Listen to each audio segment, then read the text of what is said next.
Deserve mo to kasama ng pamilya o mga kaibigan mo.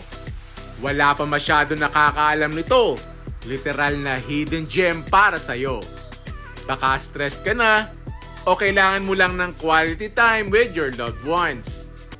Yan, narinig na kami sa Kalayaan Coast, ang pinakabago na resort din sa Laia. Ang laki pala na rin at pagsaganda, very relaxing. So ito yung pool area. Mamaya i-explore natin yan. Ang daming puno. Yan, we're staying here. Sa labas merong rocking chair. We're staying at the Visayas Suite. Tingnan natin. So, di ba? Ganda, ang laki oh. So, merong, I think this is a queen-sized bed. Merong work table. Tapos, nag-request kami ng mattress para kay Miyaka. Tapos, yan, may smart TV. Tapos, merong safe, fridge. Tapos, pang coffee, pang tea. Tapos, may vanity mirror. Ang ganda ng tub oh. Tapos, yan ang view mo. May parang mini garden. Yan. Ano naman, private naman. Merong malaking, may bakod naman. Tapos shower, may malaking mirror, full size. Tapos yan, sink. Tapos narin yung toilet. Ganda. Imagine mo, magbabathtub ka dyan. Pari ang iyong background. Nice. Hi, I'm Cheryl Fung. I'm the Assistant General Manager of Kalayaan Coast. Kalayaan Coast is a resort of Playa Laia Corporation and Laia Coast Grove Resorts, Inc. So this is a resort in-house development po ng company. We were previously Laia Coco Grove. Of course, as you can see, we are very nature-oriented and our rooms are simple but elegant. Yun, rinig niya kayo. Legit, naririnig mo mga huni ng ibon. Our restaurant, we have a la carte meals and we also have a cafe. And all of our food dishes, even the juice, the shakes, our coffee, we make it fresh po. We don't use any premixes. We don't use any powdered drinks for our juices and shakes.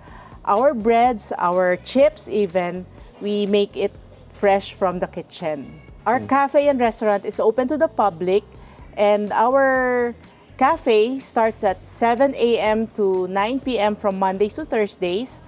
Then Friday to Sunday, it's 7 a.m. to 10 p.m. Our restaurant starts at 10 a.m. to 9 p.m. every Monday to Thursday, and Friday to Sunday, 10 a.m. to 10 p.m. Yan, may mga pastry sila din eh. Ari ang latest favorite ko na croissant. Katuwa ako sa ni Miyaka. Gustong-gusto rin yan eh. Croissant na cookies. Pero parang gusto ko rin na rin barako at clear na. Parang kasarap din eh. Ari ang aking kape, iced barako mango seal. Ripe mangoes, may fresh basil, tapos may iced barako coffee. Very interesting to say the least. Ari na ang cookie. Wow! So croissant, tapos talagang pinalibutan ng cookie dough, tapos siguro binake na kasama yun, kaya kita niya. Natusta na kasama ng croissant. Yan. Woo! Warm. First bite. Thank you, Lord.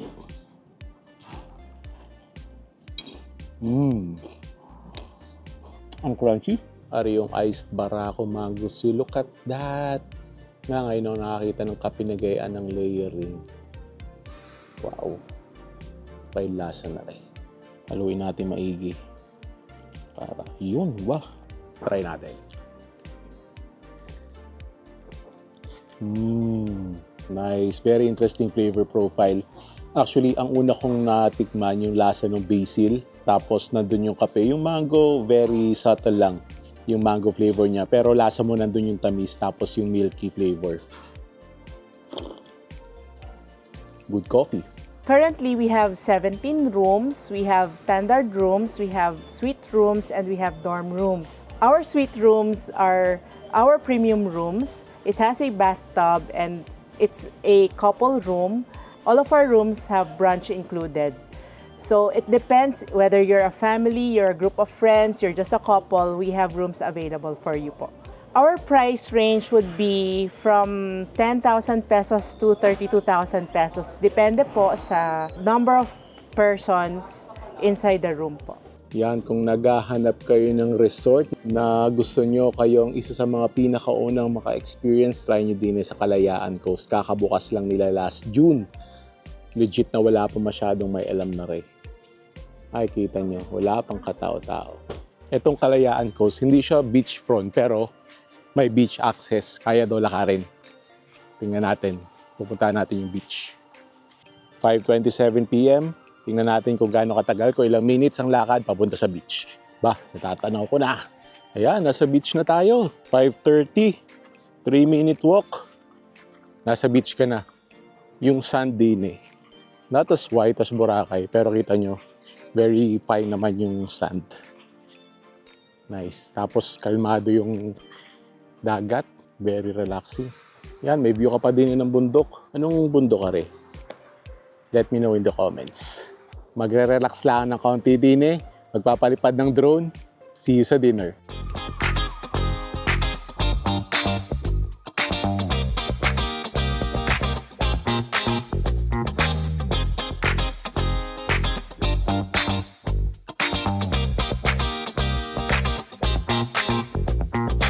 So yan, papahinga muna kami. Mamaya papakita naman namin sa inyo, dinner time. Excited din ako na mag-dinner din eh.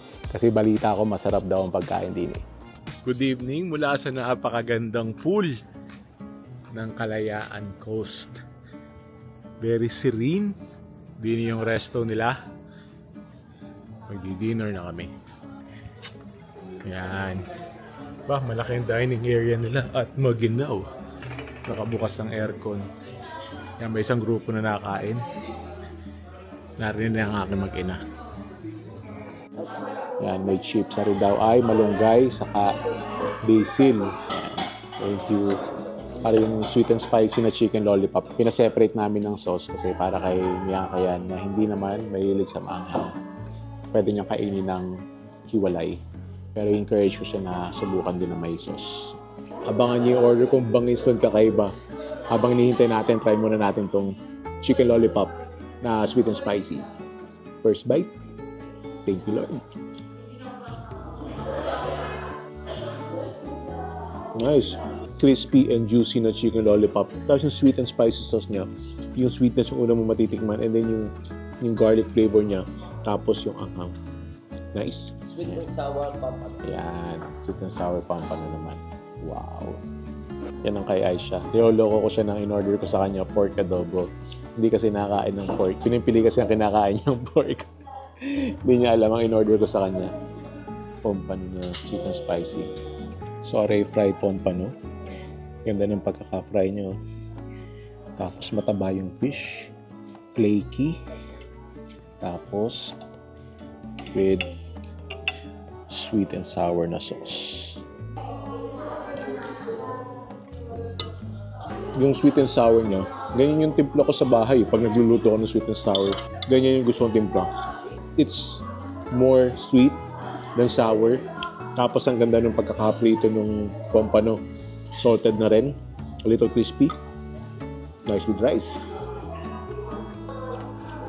How's the chicken, baby? Good? Have you tried it spicy? Is it spicy? Medyo lang. Wow, pakitang gilas ah. Sige nga. Papa! Yan. Ano nga tawag dyan, sir? Black pasta alagot. Yun. Pasta na may goto. Nice! Yan. Look at this gorgeous dish. So, squid ink siya. Tapos yan, may mga goto. May nakikita akong tumbong. May nakikita akong libro. Nice. Shiny pasta. Try muna natin yung pasta lang muna.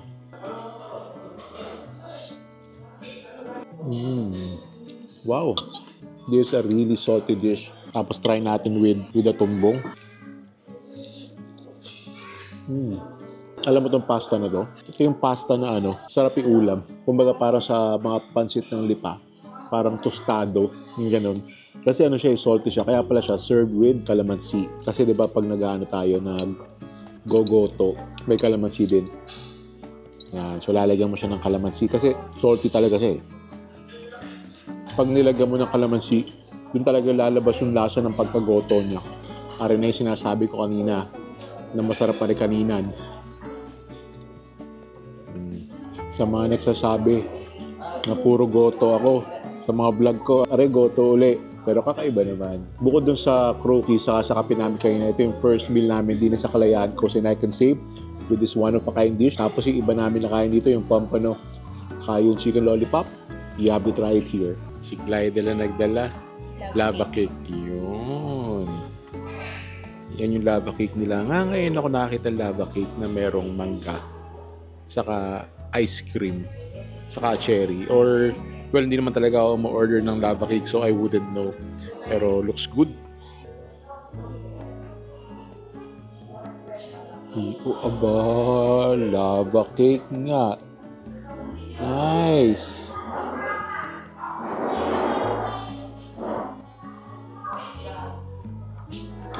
Try natin with everything. Ang naaalala ko sa lava cake, yung movie na Chef, yung ano siya, yung chef siya, tapos na-criticize siya ng isang critic, yung kanyang lava cake. Tapos para nag-breakdown siya, tapos nagtayo siya ng food truck na naging successful. Yun ang naiisip ko din eh. Yung outer layer ng lava cake, may konting crisp na, medyo crispy, warm. Tapos yung vanilla ice cream na malamig, quite a treat. So yan, ito yung first full meal natin after nung snack saka nung coffee. So I can say na first meal namin din ay sobrang panalo sa Kalayaan Coast. Can't wait to see what they have to offer. So after nito, balik kami sa room, mag-edit ako ng konti, magre-relax, bonding with the family. Kita-kita tayo bukas for breakfast. Good morning from Kalayaan Coast. Grabe, ang sarap ng itinulog namin. Now it's time for breakfast. Talagang, ang ganda na ginawa ng Kalayaan Coast na talagang pinaserve nila yung mga puno. They worked around the existing trees. Kaya yan, presko.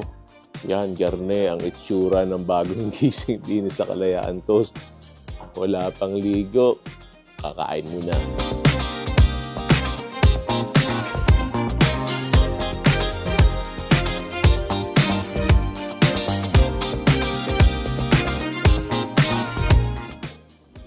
For breakfast, ube pandesal.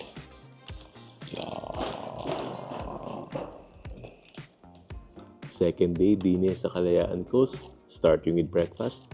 First bite, thank you Lord.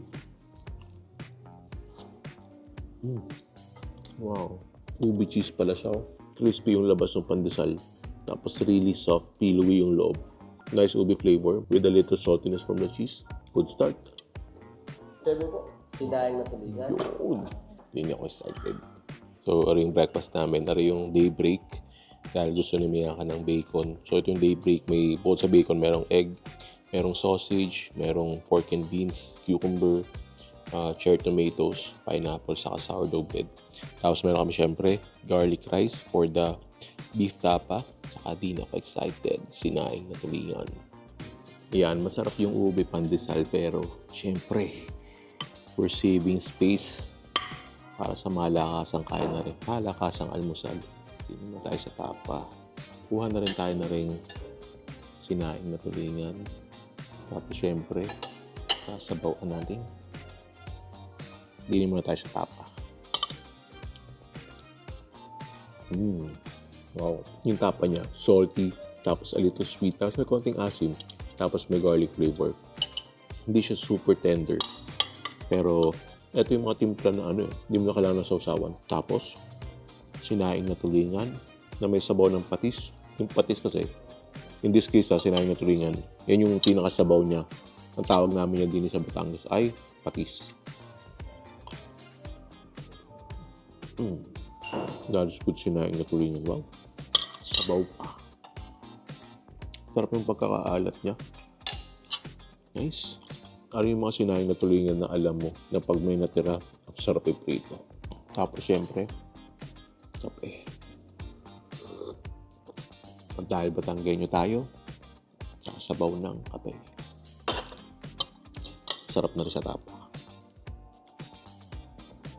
Try natin na rin sausage sa laki.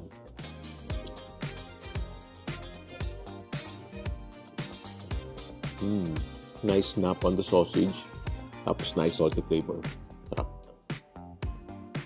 So imagine mo, ang sarap ng tulog mo. So sobrang sarap nga parang pahirapan kami ng pagbangon. Hirap na hirap kong gisingin yung dalawa. Sarap ng tulog. Tapos garni ang almusal mo. Ay, ready to face the day ahead of relaxation din sa Kalayaan Coast. Yan, soon magkakaroon na sila ng Bamboo Pavilion Events Hall for bigger events. Tapos ari yung another area for accommodation. Yan, paikot na mga accommodation. Ang na-visualize ko din yung pag may family reunion kayo or reunion ng barkada mo na 10 years na kayong hindi nakikita tapos may kanya-kanya na kayong pamilya. Tigi-tigi sa per family. O di ka para kayong nung kabataan nyo lang na magkakapit bahay kayo. Our resort's name is Kalayaan Coast, a nature and camping resort, because eventually we will have camping accommodations, we will have tree houses, we will have a lot of more developments for this resort. Kalayaan Coast is for everybody who loves nature, especially for those who wants to get out of the urban jungle, wants to relax and be in tune with nature again. I would like to personally invite all of you to Kalayaan Coast here in Laia Aplaya, San Juan, Batangas. And I do hope you can visit our restaurant. It's open to the public. You can come here to dine in with us. Even walk-in guests are also welcome.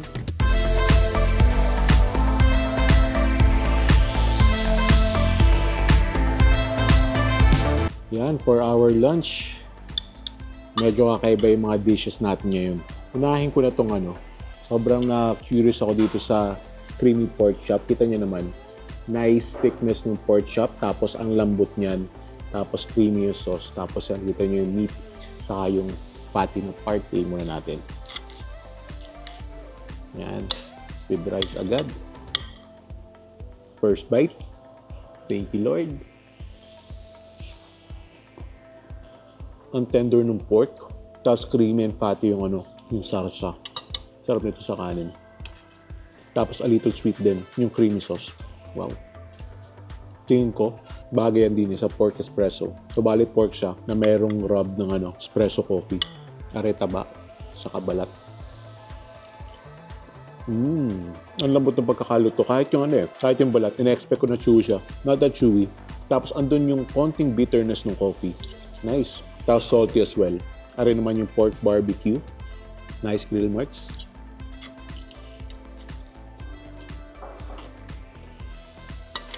Yung pagka-tender niya, parang itong pork espresso. Tapos yung marinade niya sa basing sauce on the sweet side. Really sticky.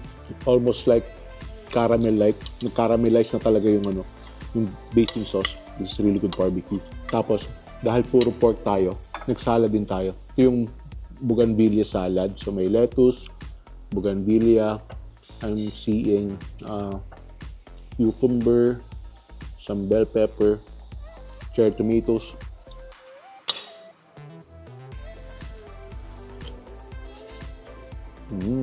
Crisp vegetables. Yung dressing niya, may mga savory na flavors. Ito, bagay na bagay ito sa mga pork dishes nila, lalo na dito sa pork barbecue. Sarap isabay. Para siyang naging almost like ensalada. Ang sarap isabay dun sa pork barbecue. May fries din sila. Ito, thick cut.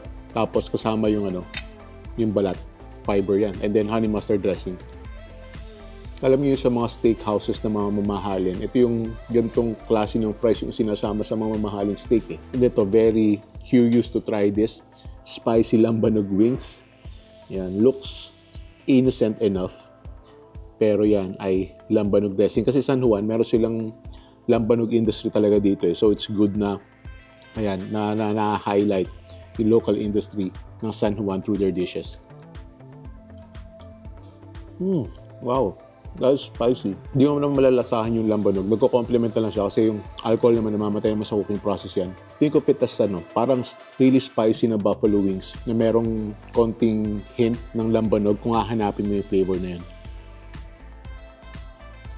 Parang hirap pumili ng top 3 dito. Siguro, my most favorite dish sa mga to, yung pork barbecue. I know it's really simple pork barbecue, pero ang sarap ng timpla nila. And then yung pork espresso. and then yung spicy lambanog wings. Yun yung top 3 ko dito, pero lahat panalo. Solid lunch sa Kalayaan Coast. Ito naman yung Mayumo drink nila, best seller daw. Ito ay mango-based. Yung nag-aagaw yung lasa ng herbs saka ng mango. Sarap. Sorry yung mga drinks, coffee, juices, shakes ng Kalayaan Bar and Cafe. O yung mga nangailangan ng lambing dyan. Dine, 120 pesos lang. Bi, gusto mo ng lambing? Gusto mo ng lambing? Anong lambing? Lambing, gusto mo? Ano yun? Lambing. Meron doon yung lambing. 120 pesos lang, lambing. Kala mo kung ano? Kala mo kung ano, ha? Hello po, I'm Clydel Ann. Isang barista po dito sa Kalayaan Coast. Ice Barako Manggusil po. Yung ingredients niya is yung mango and the basil leaf. Shake po namin siya. So, trinay ko lang po as coffee base. So, nag-complement naman po yung coffee sa mango basil. Yun laang, naubos na yung croaky. Okay lang, ating Barako Eclair tayo. Subukan natin yan. Yan ang pinagpilihan ko, yung Barako Eclair saka yung croaky kapon para matry ko na to. Tapos si Aisha ay Rebel Bar. Tapos si Miyaka daw ay cookies. Yan, nari uli ang Ice Barako Mango Seal. Nainggit kasi si Aisha. Nari kasi ang order ko kahapon para daw may solo siyang kanya. Sorry pala ay yung ano nila dati, Mango Seal Shake nila. Ginawa ni Clydel. Ginawa niyang coffee-based. At ari na ang kinalabasan. Ari na ang Barako Eclair.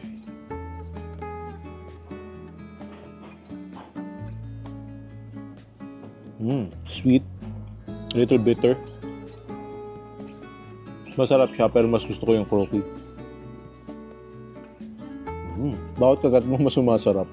So for your afternoon coffee and pastry break, pag dito kayo naka-check-in or even pag gusto nyo lang dumayo dito para sa masarap na kape saka mga innovative na drinks and pastry, try nyo din eh. At sa mga single dyan or mga in a relationship na hindi makakuha ng lambing, din eh 150. A vitamin C boost. Our compliments nga pala sa mga chef din sa Kalayaan Coast. Hello po. After natin matikman ang mga masasarap nilang luto. Ito ay tenderloin. Tenderloin po. Ito po yung aming standard cut. Tapos, lalagyan po natin siya ng season. Siyempre, po, secret blend yan. Seasoning na yan. Parang ito palang tenderloin. Masarap na. Parang ang sarap ng dry rub nyo na yan. Serve lang po natin siya ng 1 minute both side po. Para lang. Kasi after po nito, pag na-coat na po siya, lalagay na po natin siya sa oven pag nalagyan po na yung pang final na po. Okay.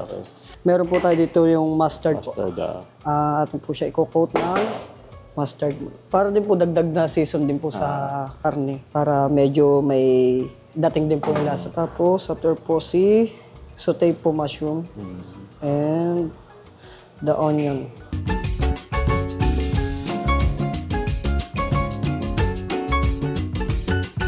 Kunin po natin yung inihanda natin na pastry dough. Nalagay po natin si beef Wellington. Then, cover po ulit natin siya ng puff pastry. Yan.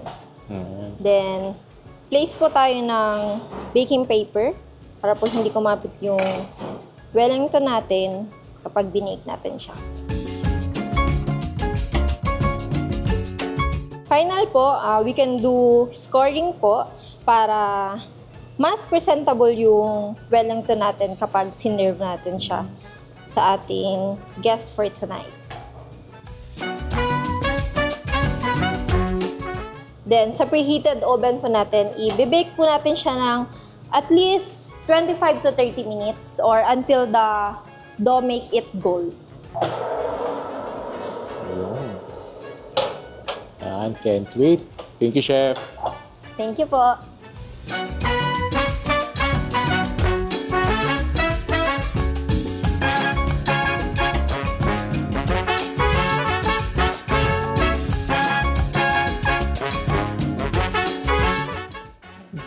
pinakahihintay, beef Wellington. Yan, ari na yung beef Wellington. Pag karning excited ng subukan, di na sinisave the best for last yan.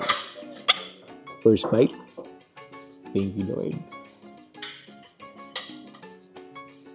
Malambot yung tenderloin, which is what you'd expect for tenderloin. Nicely seasoned, tapos yung ang ganda ng crust niya na may season na, and yung mustard. Tapos pati yung mushroom, ang sarap. Tapos yung pinaka-crust niya, a little crunchy. Wow. And yung pinaka-gravy niya, sarap din. Nice with the mashed potato. Finally, after years of watching Hell's Kitchen, nakatikim na ng beef Wellington. Tapos yan, nag-enjoy tayo sa sinaing na tulingan.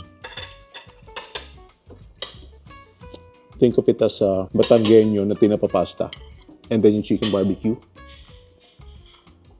Parang yung pork barbecue. Yung sweet, salty, pero more on sweet rather than salty. And then yung salmon, parang ganda na pagkakaluto of crispy. Tapos, mukhang nicely seasoned. Try natin. Nicely seasoned nga. Nicely cooked with a hint of lemon. Grilled tomato. Tapos may peach. So yan, ito yung peach na ano. Parang ang alam ko lang na prutas na ginagamit sa ano, sa pizza ay pineapple. Try natin yung peach. Soft crust. Tapos yung sweet na peach. Tapos yung smoky na grilled tomato. Nice combo. Tapos ito, mango and orange. Sweet and refreshing. Sarap na naman ng dinner. Sarap na naman ng tulog. See you tomorrow for breakfast.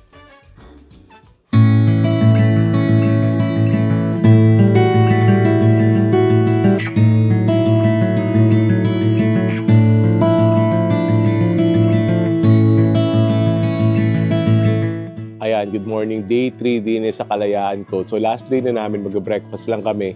So obviously, bago to sa paningin nyo, parang ngayon ako nag-vlog ng isang stay sa isang resort. So gusto nyo ba ng more vlogs like this na staycation saka food trip? Let me know in the comments para mga future na staycations natin, i-vlog ko rin. Nung naglakad-lakad ako dito nung first day namin, kita ko talaga na marami pang under development. So ngayon pa lang ay sobrang relaxing na, sobrang sarap na ng stay namin. Can't wait to see what they have in store for us in the future. Balik tayo dito para may pakita ko ulit sa inyo. Yun, may cookies na. Kasi nung first day namin na-try ito. Tapos kahapon hinahanap ulit namin, naubos na kahapon. Yan, freshly baked together with the almond croissant. Sarap nito. Look at that, cookies. Nice. First bite. Thank you, Lord.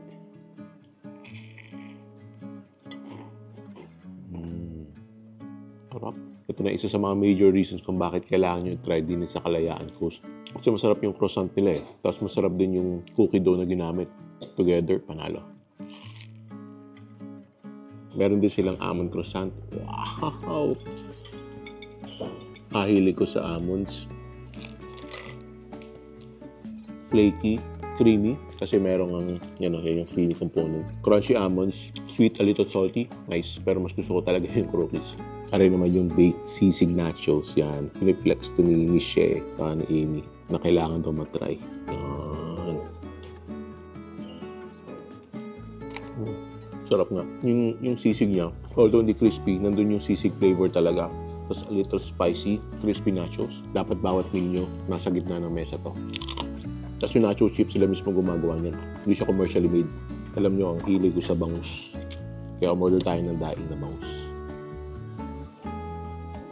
Garlic yung bangus nila. Sarap. Sarap yung suka.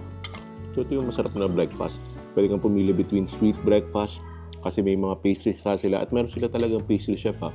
Na-meet ko kahapon. Tapos pwede may mga savory yan, mga Pinoy breakfast. Kaya kung ano kayo dito, multiple days yung stay nyo. Every breakfast, every meal is different. And while na-enjoy ko talaga yung relaxing stay dito, yung food talaga, yung pinaka na-enjoy ko. Another sweet breakfast, pancakes. Fluffy, soft. Ayan, nandito na ulit kami sa room namin. It's almost 11 a.m. so magre-ready na kami for checkout.